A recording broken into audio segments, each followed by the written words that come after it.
Então, hoje a gente vai falar sobre testes de API, tá? Então, vamos falar um pouquinho sobre tudo que envolve, né, o conceito da gente estar trabalhando com APIs REST, tá? Então, e por fim, utilizar alguma ferramenta, que nesse caso é o Postman, tá? Para a gente estar fazendo esses testes, tá? Então, é isso. Vou esperar só um pouquinho para o pessoal entrar para a gente começar, tá? Então, a gente vai ver um pouquinho desses conceitos e depois a gente vai lá ver cada parte do Postman, o que a gente pode aproveitar dele para estar fazendo esses testes, tá? Então, bora lá começar, tá? Então, falando um pouquinho sobre testes de API REST, então é o tema da nossa live de hoje, então, nessa sexta-feira, tá? E antes de a gente falar sobre teste, de fato, então é importante a gente entender o que é um API, o que é um API REST, tá? Então, para quem não sabe, um API nada mais é do que um conjunto de, digamos que, ferramentas. Então, ele proporciona uma forma de você, de outros sistemas, estarem se comunicando com esse sistema mais central, digamos assim, né? Então, ele proporciona uma forma simples de você conseguir se comunicar com esse sistema, tá? Então, a gente chama isso de API, tá? E REST nada mais é do que um padrão que é utilizado comumente hoje em dia, um padrão de construir essas aplicações, certo? Então, ela tem algumas definições, algumas constraints, mas a gente não vai entrar em detalhes, tanto em detalhes com relação a isso, né? Porque a gente quer falar realmente da parte de teste, tá? Mas, basicamente, as APIs REST, elas têm 5 constraints obrigatórias, né? E para ser, de fato, uma API REST, ela precisa seguir obrigatoriamente essas 5 regrinhas. Tem uma outra que é opcional, mas obrigatórias são basicamente 5, certo? Beleza, né? Então, entendi o que é um API REST, né? Já entendi que ela é um sistema onde a gente consegue se comunicar com ele através de algum protocolo, que é o que a gente vai ver mais na frente, certo? E vocês podem encontrar muito esse termo, tá? Quando a gente está trabalhando com APIs REST, então o termo endpoint, tá? Um endpoint nada mais é do que uma URI, certo? Ou seja, um endereço onde você vai acessar um determinado recurso naquela URI, certo? Então, é muito comumente a gente chamar também de endpoint, tá? Então, você pode ver endpoint, pode ver recurso, enfim, não faz muita diferença, mas é basicamente o endereço que você vai acessar para fazer algum tipo de requisição, acessar algum recurso, e a gente vai ver como isso pode ser feito, tá? Então, através de que, tá? Então, a gente pode fazer essa requisição a um endpoint, a um recurso, através de um protocolo que é o protocolo HTTP. Tá? Então, no caso das APIs REST, a gente tem o protocolo HTTP que é utilizado para fazer essa comunicação entre a API e esse outro sistema que vai estar se comunicando com essa API. Tá?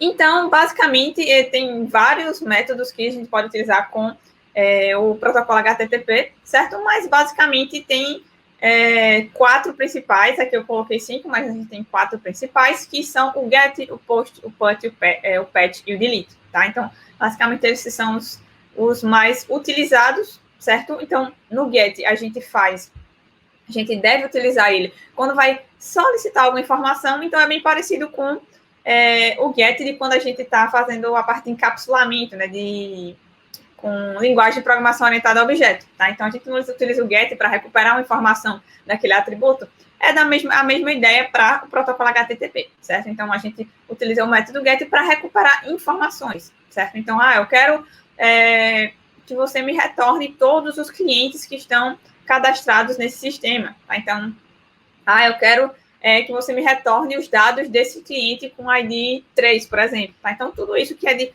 requisição que você vai precisar para recuperar uma informação, então a gente utiliza esse método GET, tá? O POST, a gente tem também ele, que a gente vai utilizar ele basicamente para enviar informações, tá? Eu quero cadastrar um usuário, então vou enviar através do POST. Eu quero cadastrar qualquer que seja a entidade dentro do meu sistema, então vou utilizar esse método POST, tá?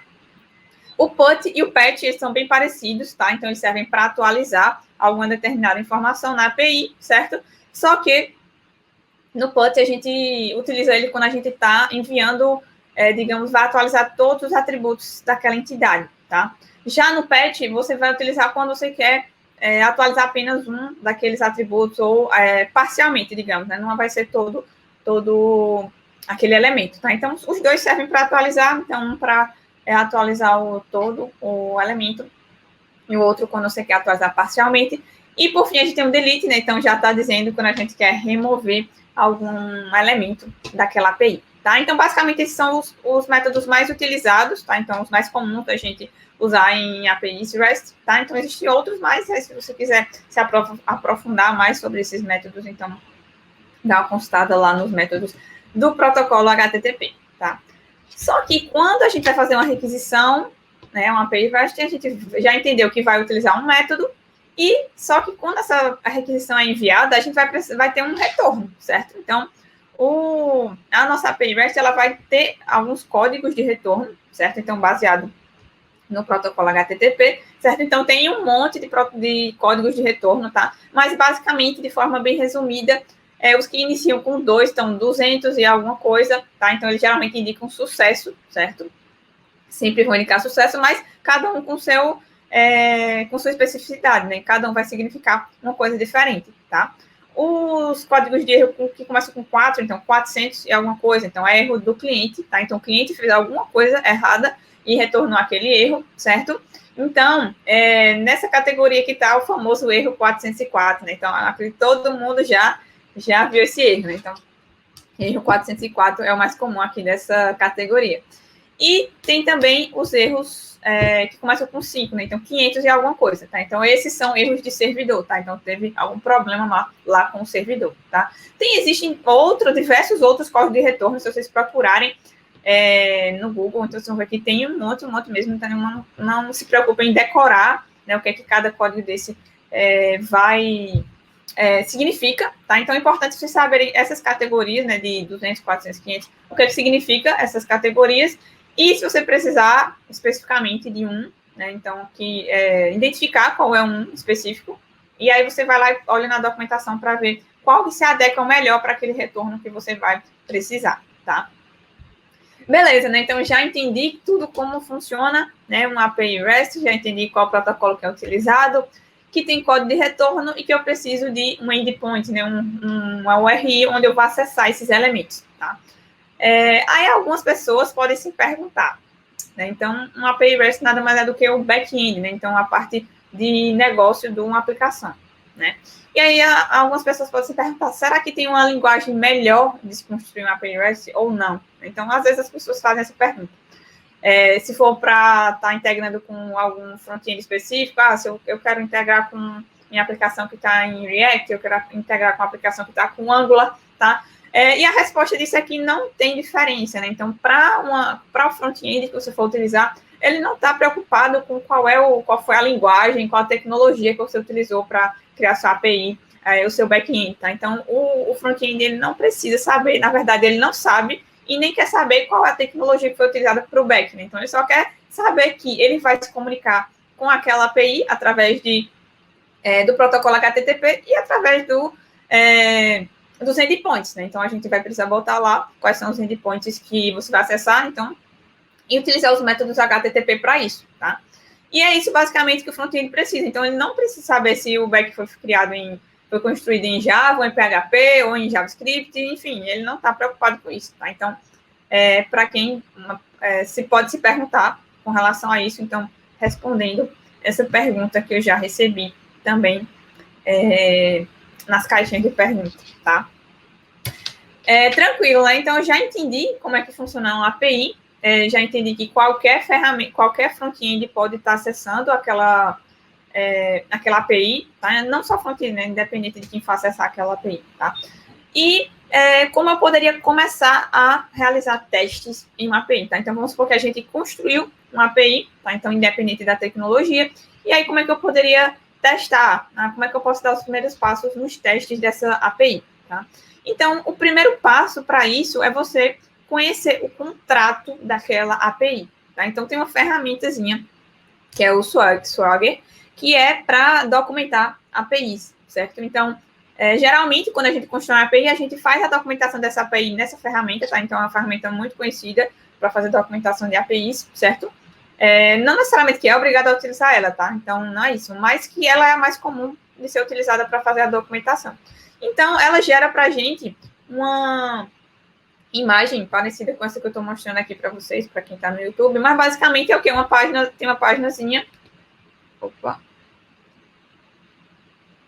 uma páginazinha, né, onde ela vai botar o nome da API, tem lá o nome da API, quais são os endpoints e quais são os métodos utilizados para acessar cada um daqueles endpoints. Tá? Então, é como se fosse um guia que você vai utilizar para saber, vou fazer um get, retornar todos os clientes. Qual é o endpoint, né, que eu posso acessar? Então, vai ter lá na documentação. Eu quero fazer um post. Qual é o endpoint que eu vou utilizar, tá? Então, a documentação serve para isso. E você só vai conseguir testar, de fato, a API se você souber, né? Se você ler, se você entender como é que funciona aquela API, tá? Então, você não tem como testar se você não ler a documentação, pelo menos para entender como é que ela funciona, tá? E verificar os principais os principais endpoints, basicamente, para entender como é que ela funciona, certo? E aí, depois disso, você já também vai precisar para consultar, né, essa API, porque você não vai decorar quais são os endpoints que você vai acessar, né? Então, é super importante você conhecer o contrato, que no caso é a documentação daquela API. Beleza? Então, esse é o primeiro passo. Então, você entendeu, né, como é que funciona a API, fez tudo isso. E aí, agora você já pode partir para você entender quais são os testes que você vai fazer, certo? Então, conhecer o contrato, entendeu como que funciona a API, agora você pode levantar possíveis cenários de teste, né? O que seriam cenários de teste, tá?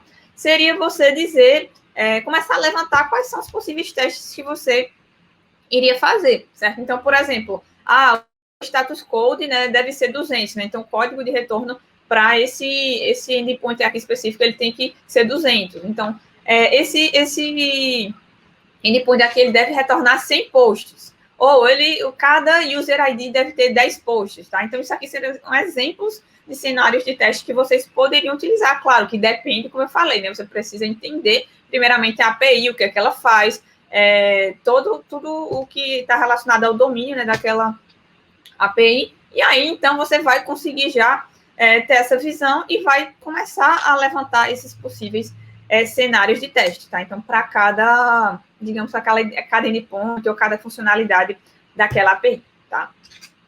Então, você já faz esse levantamento e, feito isso, né, você já tendo feito esse levantamento inicial, você já pode começar a escrever os testes, tá? Então, você fazer lá quais são os testes que você vai utilizar para fazer na sua API, certo?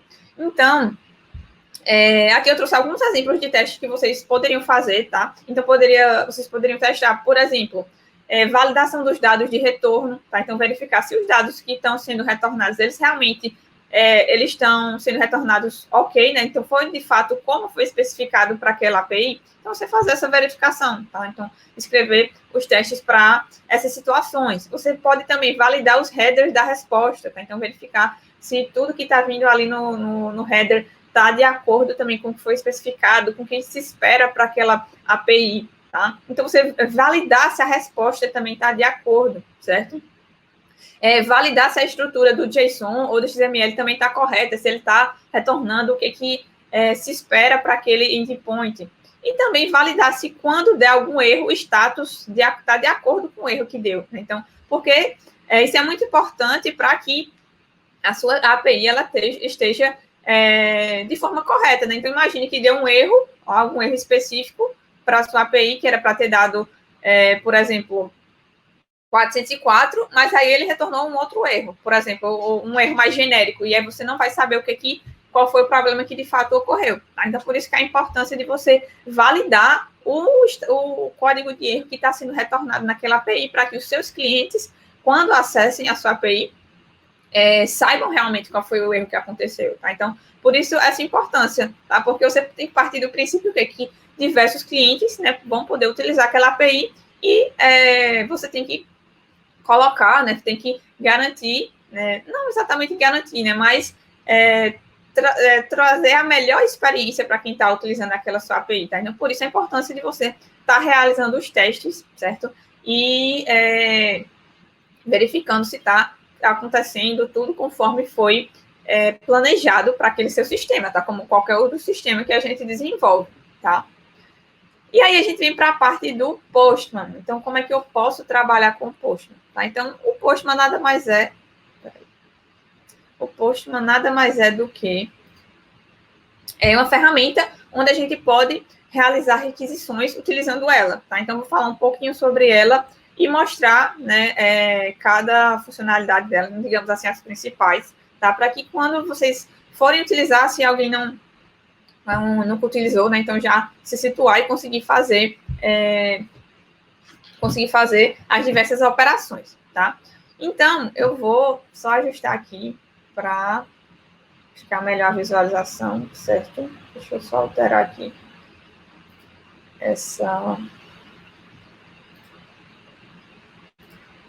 aqui a visualização.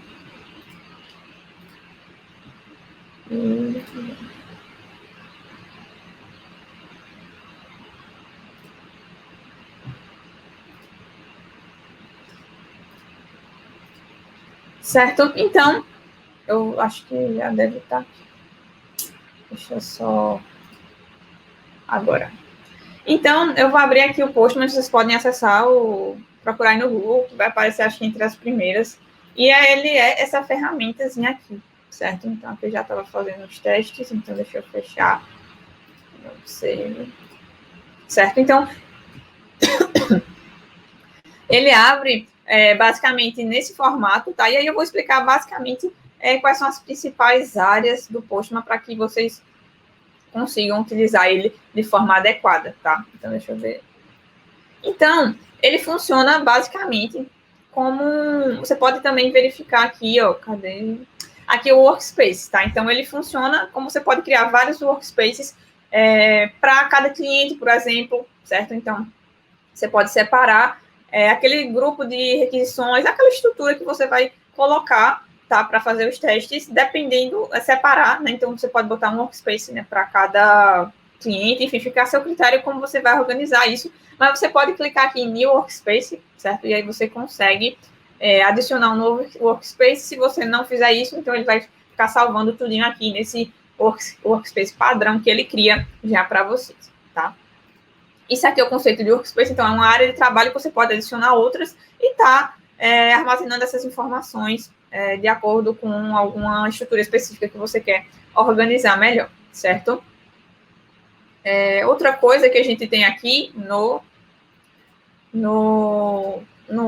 Postman é o conceito de collection, tá? Então, aqui nessa partezinha aqui, ó, da lateral esquerda, a gente tem essa aba de collections, que é onde você consegue basicamente armazenar as requisições que você faz, tá?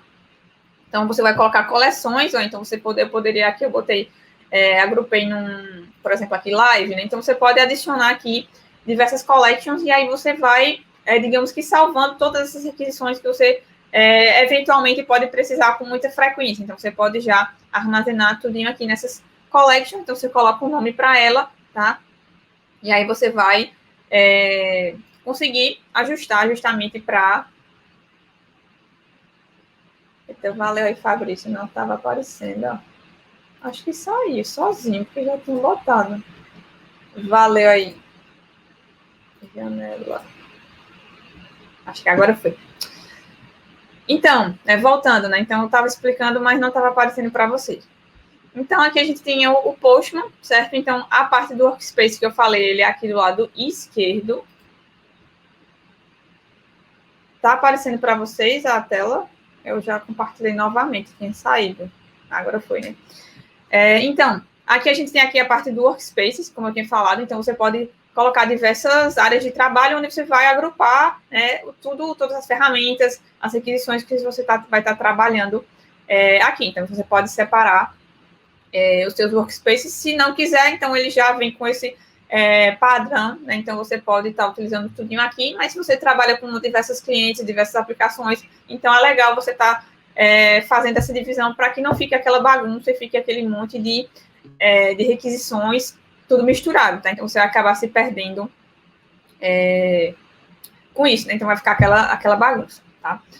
Então, a outra parte é a parte de collections, como eu tinha falado, então vocês acessam aqui, então acho que já fica por padrão ele aqui, tá? Então, vocês podem adicionar uma nova collection, né? Então, só colocar aqui no mais e definir o nome para essa collection. Você pode botar a descrição, enfim, tem várias ferramentas que você pode utilizar aqui, tá? Para essas collections, e você pode adicionar justamente as requisições aqui dentro de cada uma das collections. Então, você vai conseguir organizar as requisições. Então, imagine que você tem uma API nem tão grande, não uma API, digamos assim, que de médio porte, então você vai ter lá diversos endpoints que você vai precisar acessar, e aí você pode estar agrupando justamente elas aqui, você pode colocar o nome para cada uma, porque aqui eu não botei nessa daqui, mas você pode renomear, então esse endpoint, ele faz o quê? Então, ele retorna todos os clientes da API, então você pode botar o nome, então, por exemplo, em inglês fosse all clients, ou todos os clientes, então você já botar essas requisições, o nome de cada uma delas, e você vai encontrar mais facilmente. Então, você vai bater o olho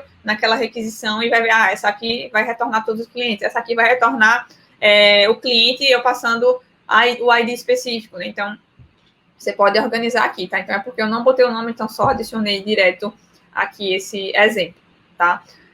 Outra coisa que a gente tem aqui no Postman, deixa eu só voltar aqui para o meu Notion, para eu não me perdi. É o conceito de requisições, que acho que é o conceito mais básico, né? A ferramenta mais básica que a gente tem. Digamos, mais importante, eu digo básica, que eu digo é importante, tá? Que é a gente fazer, de fato, uma requisição a uma API, tá? Então, como é que eu posso fazer isso, né? Então, eu posso colocar aqui no mais, tá? Então, ele já abre aqui essa telinha. Nesse botãozinho aqui, a gente tem todos os métodos que a gente pode estar utilizando, certo? Então, você vai definir qual é o método que você vai utilizar para aquele endpoint específico. Então, lá na documentação, vai ter dizendo, né, qual é o endpoint, o que ele faz e qual é o método que é utilizado, certo? Então, você vai fazer essa verificação, vai definir vai escolher qual é o método, vamos supor que fosse o método get, certo? Aqui você vai botar o endpoint, então, copiar, basicamente, e aqui você bota em send e ele vai retornar uma resposta para você, tá? Então, eu vou pegar esse aqui, que foi uma API que eu peguei justamente para fazer esses testes, tá? Vocês podem acessar depois aí, então é uma API gratuita que vocês podem estar utilizando para aprender nessa parte de fazer as requisições, tá? Então, eu só copiei e aqui a gente tem o quê? A URI, né? Então, o endereço da API e /posts. Então, é uma API que tem vários posts, como se fosse de blog, tá? Então, se eu colocar aqui send, ele vai me retornar justamente a resposta, que seria o quê? Se ele tem um URI /posts, então suponho que ele vai me retornar todos os posts que estão armazenados lá, certo? Então, se vocês visualizarem aqui, ó, ele vai me retornar um JSON, tá? E vai me retornar todos os posts que ele armazenou lá. Então, percebam que aqui, não sei se vocês, para quem não tem muita familiaridade com JSON, então aqui a gente tem um colchete que ele vai representar que é um array, tá? E dentro do array a gente tem os objetos, tá? Então, eles começam aqui com abre colchetes, tá? Tem o conteúdo, então tem os atributos e os valores para cada um dos atributos. Depois a gente fecha com o colchete novamente, bota uma vírgula, e assim vai ter todos os objetos que estão armazenados nesse array, tá? Então, essa basicamente é a resposta que esse endpoint ele me deu, né? No caso, o conteúdo, tá? E qual o status, onde é que eu verifico qual o status que foi essa requisição? Então, ela tá bem aqui, ó.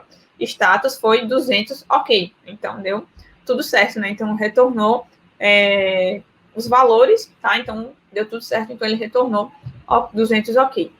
Beleza, então, basicamente, essa é a estrutura básica de eu fazer uma requisição, certo? Isso se for do GET. Porém, se eu precisar, por exemplo, enviar alguma informação, como, por exemplo, no post, né? Então, no post, no método post, eu preciso passar os dados para que ele armazene alguma coisa, não é? Então, como é que eu poderia fazer isso? Então, a gente vem aqui, ajuste em post, vou abrir aqui a documentação da API para ver qual é a URI do post, tá? Então, é essa mesma que a gente está aqui, certo? Cadê? Então, é essa mesma URI, só que aí eu vou precisar passar, né, os valores que eu quero armazenar nesses posts, tá? Então, a gente vai vir aqui, deixa eu só fechar, que para não bagunçar aqui, eu vou abrir outra. certo? Então, vou copiar esse mesmo, que aqui eu só fiz alterar o método, né? Então, só para não ficar bagunçado. Então, aqui, eu vou botar aqui, vou botar o post e, basicamente, eu vou vir aqui em body, vou colocar aqui em raw e vou botar JSON. Então, é aqui onde eu vou passar os valores que eu quero armazenar, tá? Então, eu vou abrir e fechar chaves para definir o objeto em JSON, certo? Então, deixa eu ver quais são só os atributos que ele vai aceitar. Posts. Deixa eu só dar uma olhadinha aqui. Eu não sei nem se ele vai aceitar esse método post, mas bora ver. Então, ele tem basicamente user ID, um title e um body. Então, são quatro atributos. Deixa eu só botar aqui. Eu consegui as duas telas. Não dá para ver. Certo? Então, aqui a gente vai botar exatamente quais são os valores. Então, quais são os atributos? Então, vou abrir e fechar as aspas. Então, o primeiro deles é user ID, certo? Então, eu vou botar 2 pontos e colocar qual o valor para ele, tá? Então, eu vou botar 100, certo? Vamos ver se ele vai rolar, né, aqui esse post. Tá? Então, o outro atributo é o quê? ID, certo? Então, eu vou só repetir o mesmo aqui. 100 também eu vou botar, certo? Então, acho que é o ID do usuário e o ID do post, certo? Então, tem o title, tá? Então, isso aqui tudo tem na documentação, certo, pessoal? Então, tem como a gente adivinhar. Então, tem que ir lá e olhar realmente quais são esses atributos, tá? Então, vamos botar aqui um título qualquer. Novo título. E, por fim, tem um body, tá? Que deve ser o conteúdo do post, certo? Então, body.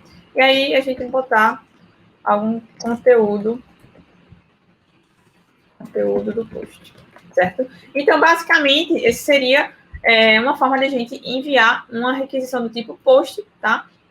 Onde a gente vai enviar, digamos, cadastrar um novo post nessa API, certo? Então, vem aqui em body, coloca em raw e bota o JSON, que é o que você quer utilizar, tá? Então, o JSON é o mais comum da gente estar trabalhando, né? Claro que você tem outras opções aqui para você utilizar, mas JSON é o mais comum da gente estar trabalhando, certo? Vamos ver se vai... deu certo, tá? Então, ó, percebam aqui, ó, no body, ele retornou quais foram os dados, o objeto, né, que foi salvo lá no endpoint que a gente fez, né? Então, a requisição. E, ó, percebam aqui no status, ó, 201 created, né? Então, ele deu certo, né? Deu tudo certo na requisição. E ele também criou um novo elemento, tá? Então, percebam que deu tudo certo nessa requisição, tá? Então, Larissa, mas se eu fosse fazer um PUT, por exemplo, tá? Então, vai funcionar da mesma forma, só que você vai precisar passar, no caso, né, os dados do objeto que você vai querer fazer a atualização, e também você vai precisar colocar ou alterar aqui o método, né? Em vez de ser post, vai ser PET ou PUT, então depende do que você for utilizar, certo? Então, aqui percebam que é bem simples da gente estar fazendo as requisições. Então, esse é o primeiro passo quando vocês querem fazer requisições de APIs REST com o Postman, tá? Então, é bem tranquilo. Basta vocês fazendo esses testes. E aí, como eu disse, vai depender muito da API, né? Então, por isso que é tão importante você ir lá na documentação, conhecer como é que ela funciona, quais são os endpoints, qual o domínio dela, o que é que ela faz, enfim, tudo isso, tá? Então, vejam que é bem tranquilo trabalhar com o Postman, certo?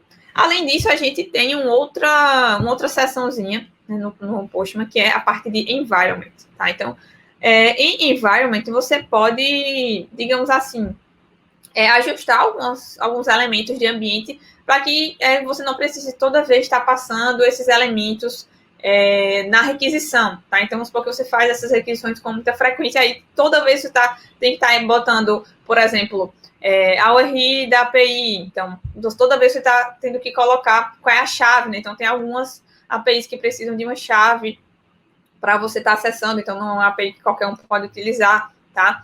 Precisa de uma chave. Então, enfim, tudo isso a gente tem que fazer em cada requisição, caso você não use essa seçãozinha de environment, tá? Então, onde é que a gente pode encontrar essa seção, tá? Então, você pode usar aqui, ó, tá dizendo aqui que não tem nenhum ambiente, tá? Ou você pode criar um novo, né? Então, colocar um new environment e utilizar, tá? Além disso, ele também tem aqui, ó, então, colocar o new environment e aqui você vai aqui ele tá, você pode ajustar o nome, né? Então, só porque ele ficou aqui por padrão, esse new environment.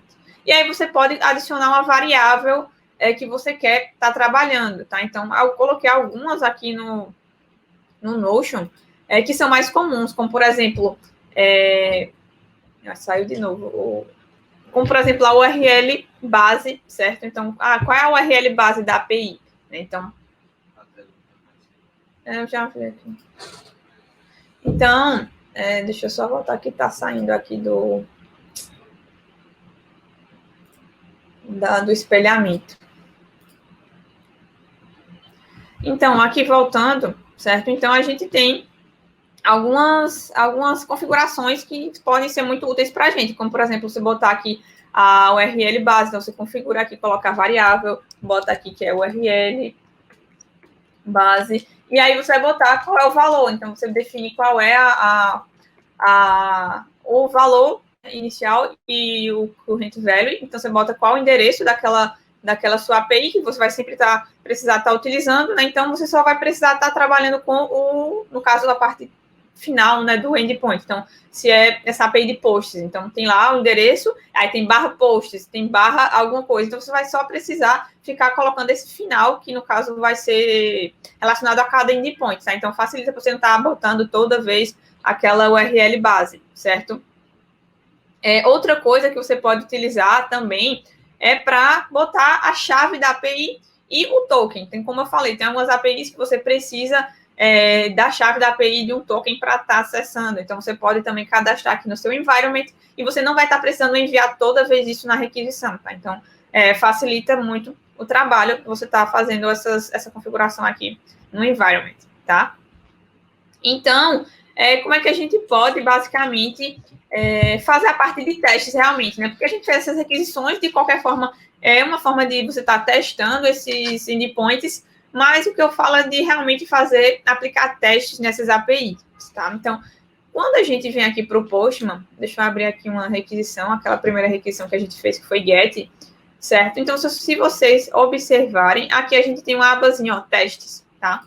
Então, aqui dentro dessa abazinha de testes, vocês podem colocar os testes que vocês querem utilizar para esse endpoint, tá? Então, esses testes, eles são escritos em JavaScript, tá? Então, você pode utilizar a própria linguagem JavaScript aqui para gerar os testes, e aí, quando você faz a requisição, ele vai retornar, lógico, o que foi da requisição, e nessa aba de testes aqui, ele vai, basicamente, dizer se os testes passaram ou se teve algum problema, tá? Então, é basicamente dessa forma que a gente faz. Laísa, mas será que eu tenho que construir tudo, botar na mão, né, todos os testes que eu quero para esse endpoint? Então, se vocês olharem aqui do lado direito, tem alguns snippets, tá? Então, se você clicar aqui, ó, deixa eu ver um que vai dar certo aqui. Pronto. Esse aqui, status code is 200, tá? Então, se eu cliquei aqui nesse snippet e ele já adiciona esse código aqui nesse blocozinho de código que a gente tem aqui no meio. E caso a gente envie essa requisição, já eu respondo os comentários, tá? Então, quando a gente envia a requisição, se a gente abrir aqui, ó, em testes results, tá? Então, ó, passou, tá vendo? Ó, status code is 200, certo? Então, ele passou nesse teste que eu escrevi, tá? Então, é justamente nessa seção do Postman que a gente pode escrever os nossos testes, tá? Então, ele vai fazer esses testes para a gente e vai mostrar nos resultados, né, dos testes se aqueles testes passaram ou não. Então, vamos ver o que acontece se eu botar um teste que não vai, digamos que, ser satisfeito por essa requisição, tá? Então, vamos ver aqui esse daqui, né? Então, response body vai ter um string, tá? Se eu enviar, ele vai me dar um erro, né? Então, aquele teste falhou, porque no response body ele não me retornou um string, tá? Então, ele não retornou string, então por isso que deu erro. Então, utilizando essa seçãozinha aqui, a gente pode fazer diversos testes. Ah, mas que testes são esses, né? Que eu vou colocar aqui. Então, lembra naquela parte que eu falei, né? Do passo a passo que você precisa para fazer o teste na API? Então, a gente não levantou os possíveis cenários de teste. Ali a gente definiu o quê? Em português mesmo, né? Então, qual vai ser o status da requisição, se a requisição vai retornar 200, se a requisição, enfim, o que seja que você vai precisar testar. Tá? Então, ali a gente fez já o planejamento, digamos assim, né, dos cenários de teste, e aqui você vai, de fato, implementar, né, colocar o código para que aquele teste ele seja executado aqui no Postman. Tá? Então, é basicamente dessa forma que funciona, certo? Então, como é que a gente poderia fazer testar na prática? Né? Então, tem essa API que eu falei para vocês, que é dos posts, tá? Então, a gente já fez aqui 2 testes, né? Então, a gente fez com get e fez com post. Caso vocês queiram também, tá? Essa API, ela é um pouco pequena, né? Então, se a gente abrir lá, então ela tem poucos endpoints e não fica... talvez fique um pouquinho limitado, mas aí eu coloquei 2 sugestões também no final, que eu vou falar um pouquinho para vocês, de APIs gratuitas que vocês podem utilizar para fazer esses testes e treinar e entender como é que funciona. E até mesmo se vocês estiver trabalhando em algum projeto front-end, então fazer com que esse front-end ele consiga consumir essas APIs. Então, é bem legal estar utilizando, tá? Certo? Então, como eu falei, né? Aqui a gente tem alguns snippets de testes que vocês podem estar utilizando e vocês podem criar todos na mão também, não tem problema, tá? Mas ele tem aqui diversos snippets que vocês podem utilizar para fazer os testes de APIs nas suas APIs, tá? Então, aqui a gente utilizou uma API gratuita, né? Mas o ideal é que vocês construam suas próprias APIs e façam os testes, né?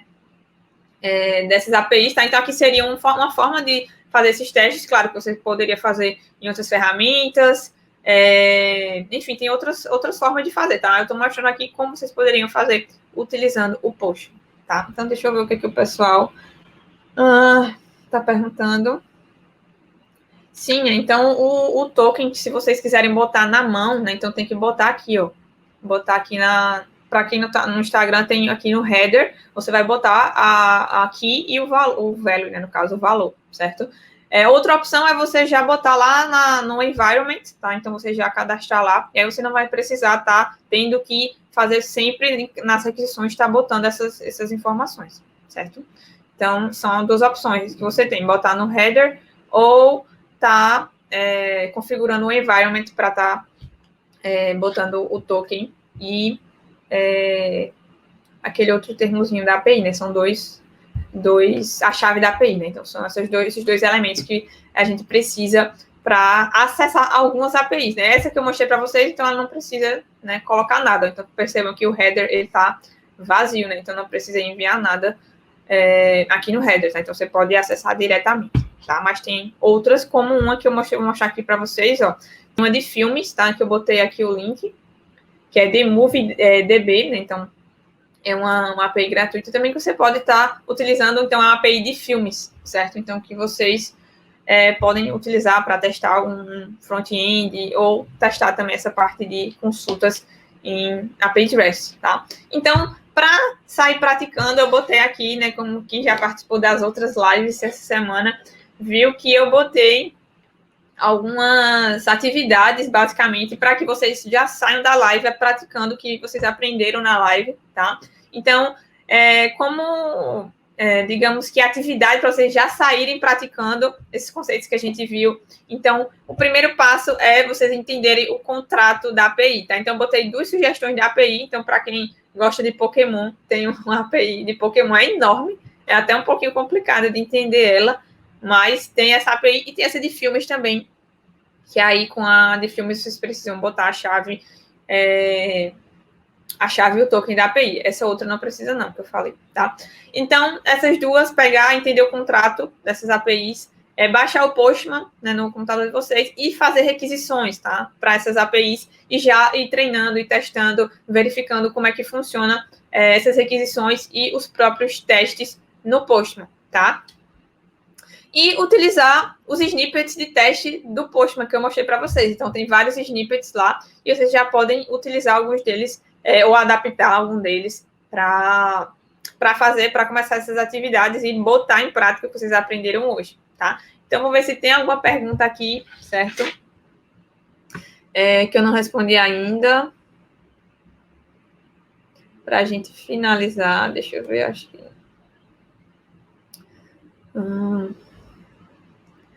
Então, Pedro perguntou aqui, né? Node ou .NET Core para API, tá? Então, como eu disse, né, lá no início da live, né? Então, tem muita gente que pergunta qual é a melhor linguagem, qual é a melhor tecnologia para fazer API, né? Então, não existe, né, essa melhor tecnologia. Você pode utilizar a tecnologia, a linguagem que você sabe, a que você quer estar utilizando, o que a empresa está utilizando. Então, você pode fazer em Node, pode fazer em .NET Core, pode fazer em Java, pode fazer em Go, pode fazer em qualquer linguagem que você tenha mais conhecimento ou que você queira aprender, tá? Então, não tem diferença, tá? Então, para outras ferramentas que você for utilizar, então, se você for fazer qualquer front-end, não faz diferença para o front-end qual é o back, né?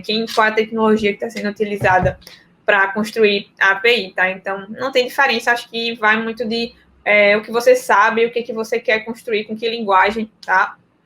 Então, é basicamente isso, certo? Então, outra pergunta aqui, né? Swagger atende todos esses requisitos também.